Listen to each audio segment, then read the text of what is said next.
How to know if you're in a cult? So there are multiple types of cults. There is a religious cult, abantu abadlisa abantu iy'nyoka, or people who raise other people from the dead. There is a political cult, like an entire political organization eya ngumuntu oyi-one. There is ama-scientific cult, abo-Scientology, or people who believe that the earth is flat.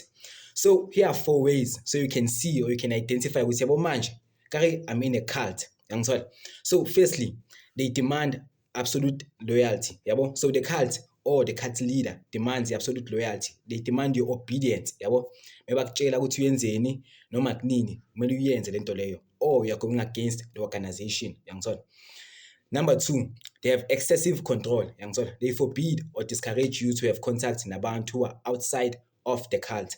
So if like you're in an organization, masithi usesontweni, then bathi ungahlangani nabantu abalatha impepho. Or to the example of abantu ama-flat earthers, masithi like you're in an organization or you're in a cult ebelieve ukuthi the earth is flat. Bazokutshela ukuthi ungahlangani nabantu ababelieve ukuthi the earth is round. Ngoba labo bantu bazokuconvince, like, because obviously ilogic of abantu uku-create ama-cult or ilogic of ama-cult ayikho substantial. So bahlezi bazama ukuyenza sure ukuthi abantu who are in a cult ababi in contact nabanye abantu who are not in the cult.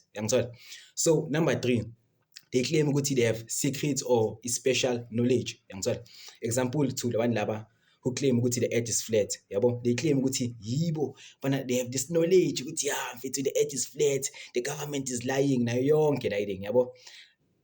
Like yayizwa la thing, they claim ukuthi they are the chosen ones. Ukuthi kusho kahle kahle njengoba bona ba in a cult, thina people who are not in a cult yithi vele ama enemies bona, they are the chosen ones. Like they have special knowledge, they have special everything. And if like the leader or the cult financially, sexually, or labor exploit abantu via their labor. Like if the cult maybe ihlezi ifuna umfundisi or the political organization ihlezi ifuna imali from you, and directly to the leader or directly for ama benefits of this cult, like that's a cult. Or for umfundisi or the leader of a cult nakhona ufuna like kuba nama sexual relationship nawe. That's a cult. Or like the exploitation of labor, like kule cult le nhlezi maybe banibhildisa ama-farm or baniphekisa or nje banenzisa nje imisebenzi.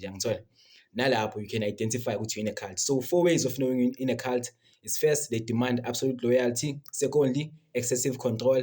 Thirdly, they claim to have secret or special knowledge. And fourthly, is financial, sexual, and labor exploitation.